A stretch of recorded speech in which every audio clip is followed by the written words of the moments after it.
All right, today, boys, we are going to be drafting from the 110 spot. We finally reached double digits. This series is almost over. We just have two more videos left. I hope you guys are enjoying this. It's been a pretty good time being able to just go over in-depth analysis. Be able to see where people are kind of drafting players at, or I'd be drafting players at if I had that current pick. So I hope you guys are enjoying this. Make sure you guys leave a like. Make sure you guys have your notifications on when you subscribe. Leave something in the comment section what you would have done differently, what you could have done better if you like the overall lineup that I'm about to have. But as you see here, we are kind of benefiting from the snake now being in the 110 spot, so that is a good thing. See, we do end up getting CeeDee Lamb. I personally am going to go with James Cook here. James Cook was obviously phenomenal last season. Did have a fumbling problem, but I think that's going to be fine. Joe Brady's looking to have James Cook play a little bit more in the passing game, which is amazing for fantasy owners. This is what we need. This is what we want.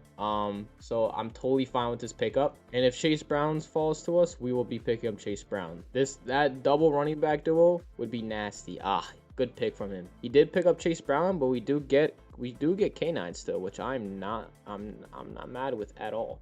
It would have been Chase Brown or K9, so it's a win-win for us. K9 is going to get a lot of production in that Chiefs system. They're going to be running a lot of play action to kind of relieve stress from Mahomes, open up the middle of the field. Kenneth Walker is going to need to establish a well-rounded running game in order for play action to work. He's going to get a lot of volume in that offense, and Andy Reid's a great schemer. It's going to work out very well for him. This is a crazy running back duo. We'll most likely be going double wide receiver on our next pick because I do like the value of other running backs later in the rounds, like Baishal Tuin, Quinshon Judkins, even maybe if he falls to the 5th round.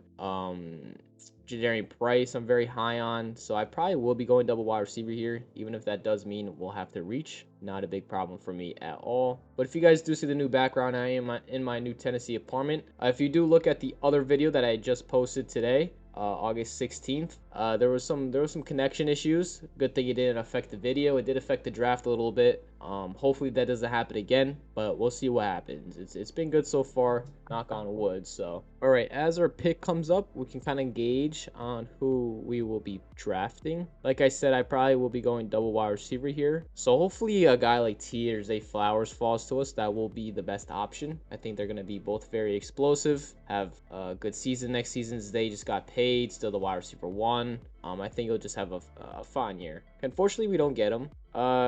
We could go Trey McBride. I wouldn't necessarily hate that, but again, I don't usually go tight end early. Picking up a guy like Olave would not be the worst idea. I've been picking up Olave a lot. This is what I'm going to do here. I'm going to go with Book and Lad. Obviously, hopefully Lad can fall to us. I'm very high on both wide receivers. I know Ibuka currently has a toe injury. I think that's totally fine. It won't really be a problem going into the actual regular season. And they're both slot receivers, and they both play phenomenal in the slot. Last year, they were kind of in similar situations. They ended up playing a lot of wideout, whether it was due to scheme, play calling, or injuries. Like Buka played a lot of wideout due to Mike Evans' injury. Obviously, he had a hamstring injury on top of that, which definitely decreased his separation against DBs. So that definitely was a problem for him. But yeah, Lad was playing wideout a lot just due to play calling.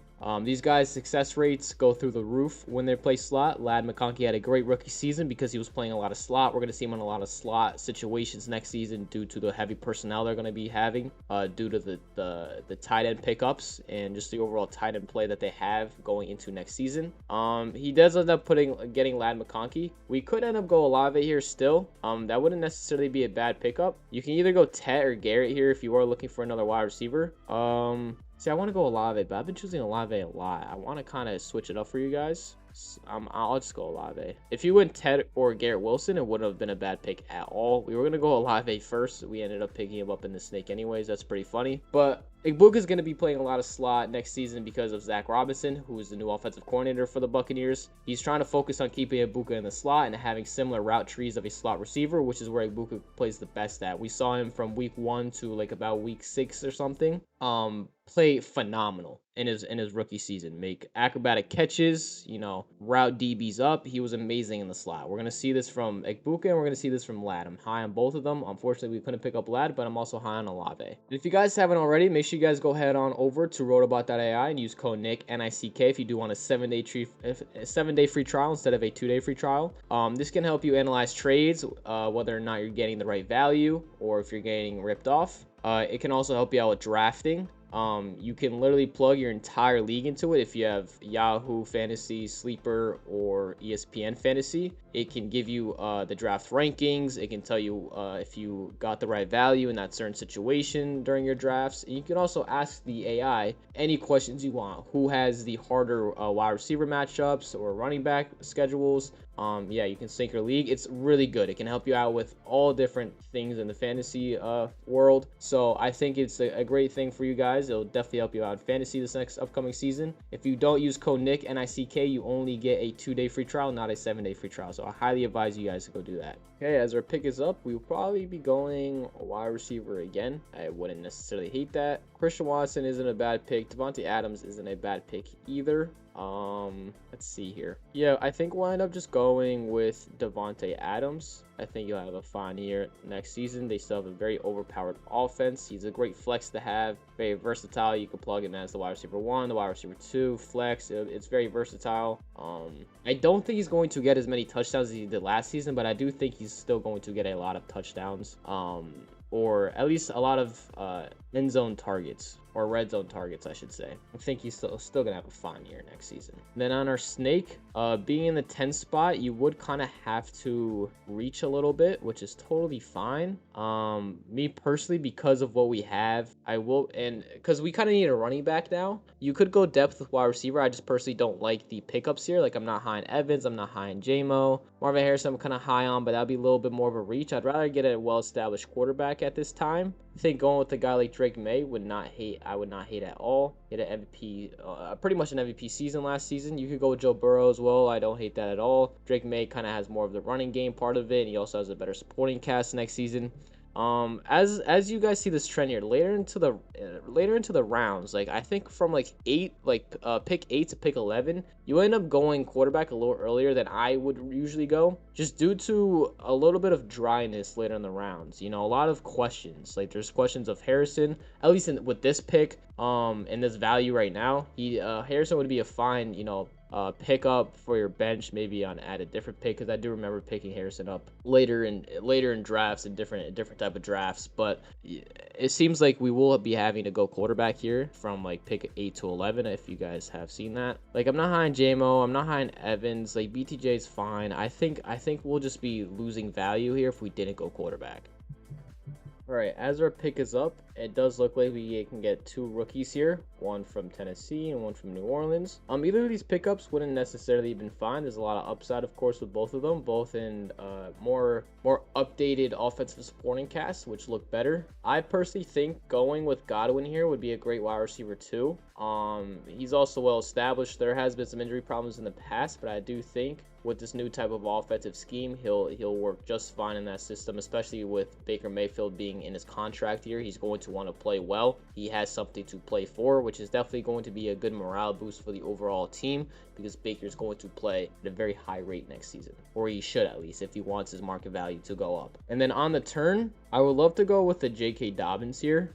He's obviously going to be the starter for the Broncos, part of a great offensive line. There has been some injury concerns with him as well, but scared money doesn't make money. I think going with someone like JK to at least be a bench player would be totally fine with us. Just really gain some depth here. I would be totally fine with that pickup. No need to we don't need Dak. I don't know why Diggs is so high. I don't think there's any reason to reach on Diggs. Quinn Johnson, he's always up and down. Has progressively gotten a little bit better, especially with his dropping problem. It's not someone who I'd really take a risk on. I think going with JK here to really get some depth in our running back core will be a good pickup here. All right, as our pick is up, Courtland Sutton does fall to us. I think that's totally fine here. He would be a fine pickup. I personally am going to go Kyle Monangai, just another bench guy we could pick up who still has a lot of upside. Established himself over there in Chicago last season. Very physical guy. I think that's a fine pickup for us for bench. And let me see what the tight ends are looking like, because this is kind of where I would pick up a tight end here. We can go with a Jake Ferg. I think that'd be totally fine. Jake Ferg is really good in the short passing game. someone Dak can just, you know, rely on, especially if he's getting blitzed or if he's getting pressured at a high rate. Jake is some guy you can really just rely on when it comes to a 5 to 10 yard type of route. He also gets a lot of red zone touches. So he was amazing for me last season. I loved him as my tight end 1. Why not go with him again? I am really liking this lineup here. I think we do have some pretty solid depth with good upside next season. And then we have a well-established lineup here. I think Davante Adams is a great flex, very versatile. I do think he's going to still get a lot of red zone touches next season. I think Ferg is a great tight end. Was great for me last season. Part of a very, very good offense. I think he'll feed. K9 also in a more better system for him. Yeah, he's going to get a lot of production within that Chiefs offense, and he's part of a great coach. James Cook is also probably not going to have as good of a rushing season because he was rushing leader. If so, that's amazing. But what will happen is he's going to have a better receiving type of season. Joe Brady's focusing on keeping James Cook he's focusing on getting a lot of touches to James Cook in the receiving game, which is going to be amazing for us because at least in all my leagues, 1 catch equals 1 point, and then you get the yards after catch, which James Cook is great in the open field. That's why Jahmyr Gibbs is so good because they're both speedy, shifty, very good in the open field. Olave had a great season last season. He was dealing with 2 different quarterbacks throughout the season, with Spencer Rattler and Tyler Shugg, and now he finally has Tyler Shugg, who looks like a very good quarterback. At least what he showcased his rookie season. Part of a better supporting cast this upcoming season as well, with a better O-line, better receiving game. I think Olave is still going to have a great season. Had 9 touchdowns last season. That was phenomenal. And Egbuka, which is what I talked about earlier. And Drake May, of course. Like, I think we have a well-established lineup. Now we kind of just focus on bench here. I'm just going to get 1 more bench player and then probably a kicker. Or honestly, I might go kicker in defense. In my opinion, I do think when it comes to a 12-man, the 10 spot is the hardest for me. I think it's either between the 9 and the 10 spot. After I've been doing a lot of mock drafts in each pick, it's always been very tough for me in the 10 spot because there's a lot of tough decisions you have to make. Some people you do have to reach on, and kind of just figuring out a strategy just moving forward into the draft. It's a little difficult, but I do think we're getting it done. Our pick is back up again, which is perfect for us. I think going Wan'Dale Hill is great. I'm very high on Wan'Dale. And then I'll just be going kicker on our snake. Just get a well-established great kicker for us who can really be game-changing for the weeks, each week. I'm very high on Wan'Dale. He's a great slot receiver. Ended up being wide receiver 14 last season. He gets most of his production from Brian Dable. He's back with Brian Dable over there in Tennessee. Would be wide receiver 1. If not, he'll definitely be wide receiver 2. I think he already is wide receiver 1. So yeah, I think that's a great pickup. Cam Ward looked phenomenal as a rookie season. Was just part of a terrible supporting cast. He did what he had to do. So yeah, I think Cam Ward's going to have a better season as well. Very talented guy. And then we get the best kicker in football, which I'm very stoked about because I always end up getting a great kicker and great defense, usually on the Snakes. These guys are game changing. I've been so high on getting kickers in defenses a little earlier than most people do. I think that's a great pickup, and we also have a well-established bench, which is totally fine here. I think all these guys would probably play maybe 1 or 2 games, and then these last 2 guys are usually for waiver wire pickups, like defense, kicker, backup quarterback. If your guy's on a bye week, these are just for backup guys. All right, so now we're going to be going with defense here. Boom, perfect. We get the best defense in football. They were amazing last season, and they somehow got better. I'm so high on the Texans next season. Everyone is. I do think they're going to be the best defense in football. So we have a well-established overall lineup now with 2 things that can really be game-changing for us. And now we can go backup tight end. We can go backup quarterback. We can take some more swings at the bat when it comes to the receiving game or the running game. It's totally fine between any of them. Doesn't matter really what you do. If we do end up getting Shakir, I'll pick up Shakir because he's always been reliable for Josh Allen. Gets a lot of receptions. Not a lot of receiving yards, but he does get a lot of receptions. Perfect. We do get Shakir, which is an amazing backup for us. And then we'll probably just be going tight end to finish it off. Just for a backup tight end. You could go backup tight end. You could go backup quarterback. Does not really matter. Again, these last 2 guys are usually for waiver wire pickups later into the season for any bye weeks. So yeah, I'll just be going tight end here. I hope you guys did like this video. We will just be going with TJ here. Totally fine pickup. If you guys would have done anything different in this lineup, please let me know. If you guys enjoyed this video, also please let me know in the comment section. Make sure you guys leave a like and subscribe. I would really appreciate that a lot. You can head over to my TikTok. It's just Nick's Football. I post some TikTok videos. I go live a lot over there, so I do appreciate it. Make sure you guys use code Nick NICK over on Rotobaut.ai if you do want to get better at fantasy.